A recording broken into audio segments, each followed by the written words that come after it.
નમસ્કાર મિત્રો, હું છું જયેશ રાઠવા અને નચિકેત સ્ટડી પર આપ સૌનું હાર્દિક સ્વાગત કરું છું. આપણે શીખી રહ્યા છીએ મિત્રો ભારતનું બંધારણ. ભારતનું જે બંધારણ છે એ બંધારણમાં ટોપિક નંબર જે આપણો 2 નંબરનો ટોપિક આપણે ભણી રહ્યા છીએ એ છે મૂળભૂત અધિકારો. મૂળભૂત અધિકારો મિત્રોમાંથી આપણને ઘણા બધા પ્રશ્નો એ પૂછાઈ શકે છે. એટલા માટે મિત્રો આપણે આવનારી કોન્સ્ટેબલની એક્ઝામમાં તમારું ફટાફટ રિવિઝન થઈ જાય એવા ફટાફટ રિવિઝન કરવા માટે આપણે 50 પ્રશ્નો લઈને આવી ચૂક્યા છે અને આ 50 પ્રશ્નોને આપણે ખૂબ જ ઓછા સમયગાળાની અંદર ફટાફટ સોલ્વ કરવાના છે, જેથી તમે જે કંઈ પણ આગળ તૈયારી કરી ચૂક્યા છો એમાં તમારું રિવિઝન થઈ જાય અને ક્યાંક તમે કોઈ ટોપિક ભૂલી ગયા હોય કાં તો રહી ગયો હોય તો એ તમે આમાં સોલ્વ કરી શકશો. એટલા માટે આપણે ખાસ એ ઉદ્દેશ્યથી આ વિડીયો બનાવી રહ્યા છીએ. તમને બધાને મિત્રો આ વિડીયો ખરેખર ખૂબ જ હેલ્પફુલ થશે એવા આપણે પ્રશ્ન આમાં લઈને આવી રહ્યા છીએ. ચાલો શરૂઆત આપણે કરીએ છીએ. આપણો પહેલો પ્રશ્ન આપણને આપેલો છે જે ખૂબ સિમ્પલ પ્રશ્ન તમને આવડવો જ જોઈએ કે ભાઈ મૂળભૂત અધિકારો કયા ભાગમાં આપવામાં આવેલા છે. તો મિત્રો ભારતના ભાગ નંબર 3 છે ને બંધારણનો, એમાં આપણને મૂળભૂત અધિકારો આપણને આપવામાં આવ્યા છે કે ભાઈ ક્યાંક ને ક્યાંક આપણા હકો છીનવાતા હોય ને તો ત્યાં આપણે અધિકારો આપણા ત્યાં કરી શકીએ, માંગી શકીએ છીએ. ચલો, મૂળભૂત અધિકારો કયા કલમથી? કલમ મતલબ છે કે આર્ટિકલથી શરૂઆત થાય છે. તમને એક્ઝામમાં આર્ટિકલ શબ્દ નહીં આવે, કલમ આવશે, બરાબર છે. તો કયા કલમથી, બરાબર, કયા આર્ટિકલથી શરૂઆત થાય છે? તો કલમ 12 એટલે કે આર્ટિકલ 12થી મૂળભૂત અધિકારોની શરૂઆત થાય છે. અને ક્યાં સુધી જાય છે? તો કે 12 થી લઈને 35 સુધી.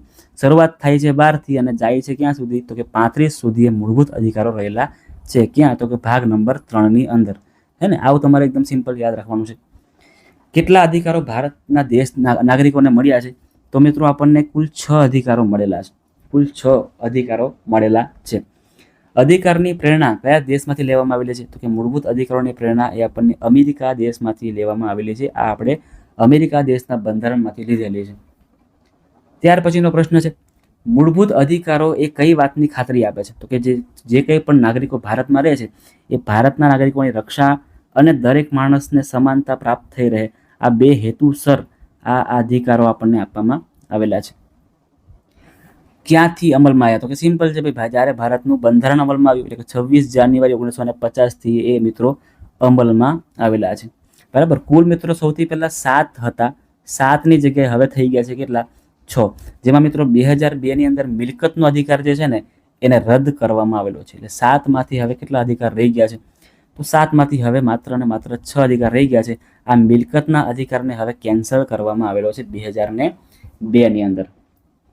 ચાલો, અધિકારોના રક્ષણ માટે ક્યાં ઉપાય? તો કે અધિકારો આપણને જો ન મળે તો એનો બંધારણીય ઉપાય આપણને જોવા મળે છે, બરાબર છે. બંધારણીય ઉપાય એનો જોવા મળે છે. કયા લેખ હેઠળ બંધારણીય ઉપાય મળે? તો કલમ નંબર 32માં, આર્ટિકલ 32માં આપણને આપેલું છે, જેમાં તમને જો તમારો અધિકાર તમારો છીનવાઈ રહ્યો હોય તો આર્ટિકલ 32 પ્રમાણે તમે બંધારણીય તમે ઉપાય મેળવી શકો છો. આર્ટિકલ 14 શું આપણને આપે છે? બરાબર છે. આર્ટિકલ 14 છે કાયદા હેઠળ સમાનતા આપણને આપે છે, હે ને. સમાનતાનો હક છે. આર્ટિકલ 14 કોણ છે મિત્રો? સમાનતાનો હક છે. જે દરેક માણસ સમાન છે, કોઈ જાતિ, કોઈ ધર્મ, બરાબર, આ બધાના રીતે બધા સમાન છે, એવું 14 નંબરનો આર્ટિકલ આપણને કહે છે. કલમ નંબર 15 તમે જાણો કે ધર્મ, કોઈ જાતિ, કોઈ જાતિ, જન્મસ્થાન, આ બધાના આધારે તમને કોઈ ભેદભાવ ન કરી શકે, તમારો કોઈ ભેદભાવ ન કરી શકે એટલા માટે, હે ને, આ જે આર્ટિકલ 15 છે એ આપેલો છે. અનુસૂચિત જાતિઓ એટલે કે SC, શિડ્યુલ કાસ્ટ માટે આરક્ષણ કઈ કલમમાં છે? તો 15, આર્ટિકલ 15ના ભાગ નંબર 4ની અંદર શિડ્યુલ કાસ્ટ માટેની આરક્ષણની કલમ છે. કલમ 16, આર્ટિકલ 16 શું આપે છે? તો કે સરકારી નોકરીમાં સમાનતા. સરકારી નોકરીમાં સ્ત્રી પુરુષ માટે, કોઈ પણ જાતિ માટે, બધા માટે સમાન અવસરો એ કલમ નંબર 16, આર્ટિકલ નંબર 16માં આપે છે.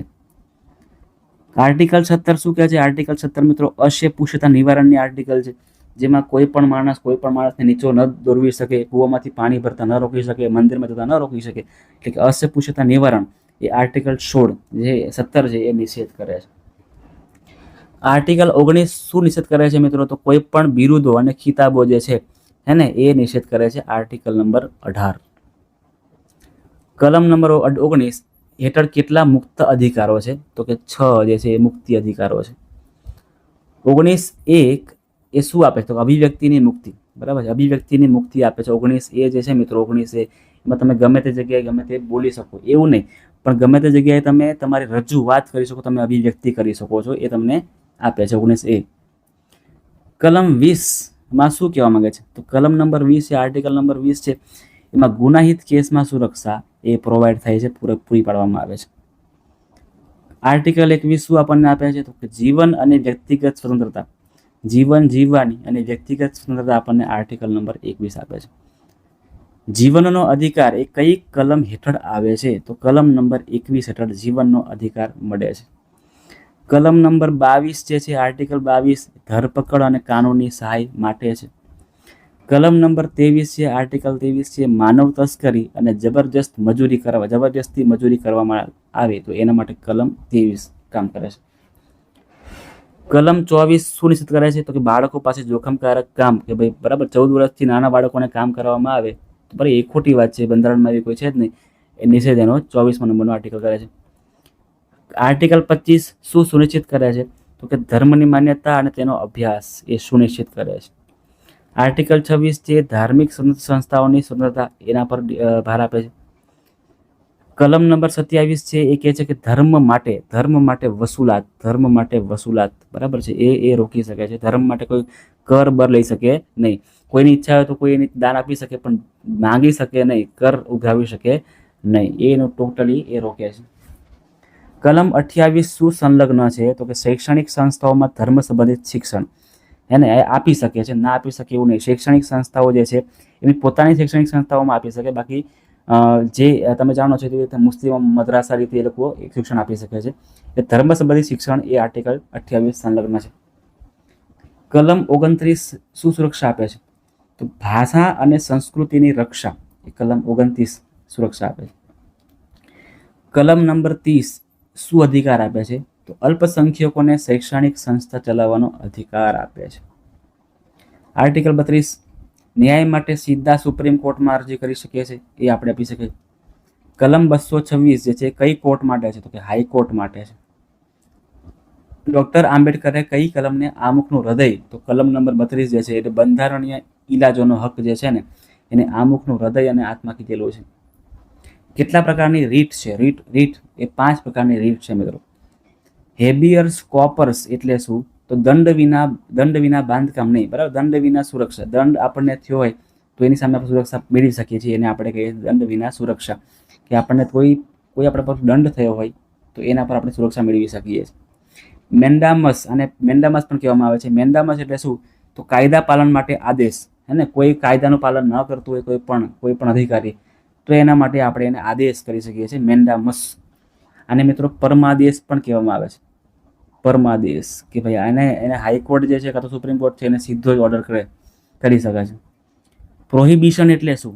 તો અધિકૃતતા વચ્ચે કોર્ટમાં કેસ રોકવા માટે અને પ્રોહિબિશન કહેવામાં આવે. કોર્વરન્ટો એટલે શું? તો પદ અધિકારની તપાસ માટે, કોઈ પદ માટે એ અધિકાર છે તપાસ કરવા માટે કોર્વરન્ટો જે છે એ વાપરવામાં આવે છે. સર્ટિયોરી એટલે શું? તો અધિકૃતતાની સમીક્ષા માટે સર્ટિયોરી એ જે છે એ લાદવામાં આવે છે. આગળનો પ્રશ્ન છે, મૂળભૂત અધિકાર કોના વિરુદ્ધ લાગુ પડે છે? તો કે સરકારની વિરુદ્ધ લાગુ પડે છે. કયા અધિકાર માત્ર નાગરિકો માટે જ છે? તો કે 15, 16, 18, 19 અને 30 એ માત્ર નાગરિકો માટે છે. આગળનો પ્રશ્ન, મૂળભૂત અધિકાર હટાવવાની શક્તિ કોને છે? તો કે બંધારણ સંશોધનની સંસદ, એટલે કે સંસદ એ મૂળભૂત અધિકારને હટાવી શકે, ગમે ત્યારે હટાવી શકે. એવી કોઈ દેશમાં કોઈ પણ એવી રીતે આ સિચ્યુએશન આવી જાય તો એ સંસદ જે છે એ બંધારણમાંથી એ પોતાનો મૂળભૂત અધિકારને થોડા સમય માટે હટાવી શકે છે, નિલંબિત કરી શકે છે. કયા અધિકાર પર હંમેશા પ્રતિબંધ લગાવી શકાય છે? તો કે 19 નંબરના અધિકાર પર, બરાબર છે. આપાતકાળ દરમિયાન આપણો જે સ્વતંત્રતાનો અધિકાર છે એને હટાવી શકે છે. આપણે વાત કરીએ ને ત્યારે કે આપાતકાળ દરમિયાન લગાવી શકે છે. અલ્પસંખ્યકોના શિક્ષણ માટેનો અધિકાર કયો છે? તો કલમ નંબર 30માં આપે જે છે એ અલ્પસંખ્યકોના શિક્ષણ માટેનો અધિકાર છે.